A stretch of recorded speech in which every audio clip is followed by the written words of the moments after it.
Congressman Matt Gaetz, who serves on a number of key committees, including Judiciary, Budget, and Armed Services. Congressman, good to have you with us. I've heard Mark Meadows complain. I've heard you complain, a number of other members. It is squarely on Speaker Ryan and Mitch McConnell the way this is going down. They are leading the House and the Senate, as you well know, and they bring in Pelosi and Schumer, and the four of them make these decisions. What's the point of being in control of the House and the Senate? Well, Lou, this is bipartisanship at its worst, and unfortunately, deficit spending is the glue holding together the Republican leadership and Democrats here in Congress. It is absurd that under Republican control of the government, we would see the biggest increase in spending since the Obama stimulus package. That's not what we promised people. We promised border security. We said that conservative principles like pro-life principles and pro-Second Amendment principles would be upheld if voters trusted us, and I fear that this massive amount of deficit spending will hollow out this country from the inside. Congressman, you're a conservative. You are first and foremost on so many issues. And last night talking with Congressman Ron DeSantis, who, like you, is a stalwart in the House. And I asked simply, why do you put up with Paul Ryan? Why does the president put up with Paul Ryan? He has sold out to everyone he can sell out to, the Chamber of Commerce, the Business Roundtable, to the establishment in every way. He does his master's bidding, and he says the hell with the Republican Party every chance he gets. And conservatives be damned. Well, I wish that Speaker Ryan would form a governing coalition with conservatives, and I wish that conservatives would be more willing on some issues to work with the Speaker on those matters. Unfortunately, this bill that we're about to vote on was built on a coalition that did not include conservatives. It includes Nancy Pelosi and Chuck Schumer. I'm sure that Chuck Schumer is popping the champagne in his office right now with a number of Democratic priorities maintained. He'd be a damn fool if he weren't. We're looking at about $4 billion in spending headed his way.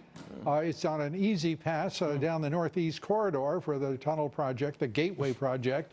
We're looking at the president accepting a 5% down payment on the border wall, which is basically a very large statement to the president that I would think in normal circumstances he might find it a reason to fight, but not now. Well, you're right. We promised the American people a wall, not a tunnel. Now, I'm not sure if the Gateway Tunnel is going to be in this bill or not, and frankly, it's going to take many hours, and for most people, it would take many days to read this bill. We chastise Democrats when they put legislation on the floor without the opportunity to review it. And Lou, these are highly complex issues. There is language in this legislation that will impact people's Second Amendment rights. Now, how am I supposed to analyze that and determine its impact on people's constitutional rights if we only have a few hours to read it before a vote? That is no way to run. Anything, much less the most powerful government in the world. $1.3 trillion, most of it, much of it, Democratic spending. I mean, they couldn't have written it up better from what we know of what its contents are. Secondly, this is a president who's being mocked by Chuck Schumer and Nancy Pelosi and the Democrats, as well as Paul Ryan and Mitch McConnell. And there's no other way to put it. He's being mocked. 5% on the border wall, and he has to eat that?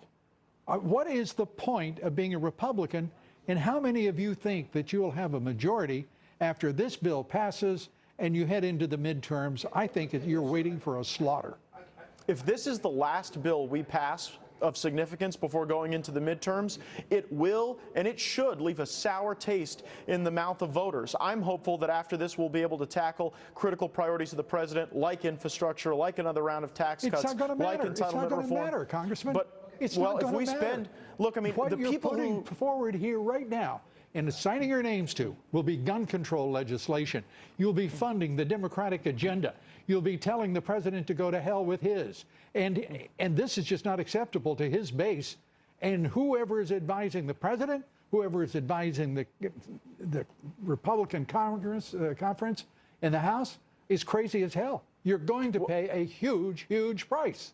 Well, the people who would advocate for this bill, Lou, would say that the military is desperately in need of support, Absolutely. in readiness training and equipment. My problem is that I'm not willing to fund the military in exchange for hollowing out the country that they're fighting to save here at home. If we allow this country to be destroyed by debt, to be driven into economic despair, it won't much matter what our military might is around the world. And so I think we need to take care of the priorities and the promises that we made to the American people. Reform entitlements, make people who can go to work actually go to work and not live off of the government. And unfortunately, we have not demonstrated the courage to do the things necessary to save the country. And I think that the voters will remember us for it, unfortunately. But we still have got time if we'll deliver on the president's promises, but we better get right to it.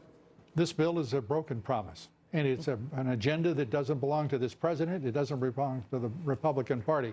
It belongs to K Street, the Chamber of Commerce, the Business Roundtable, Paul Ryan, and Mitch McConnell. And unfortunately, they may be the only two Republicans left in either house at this rate. Congressman, good to have you with us, as always. Thank you, Lou. Congressman Matt Gaetz. We're coming right back. Much more.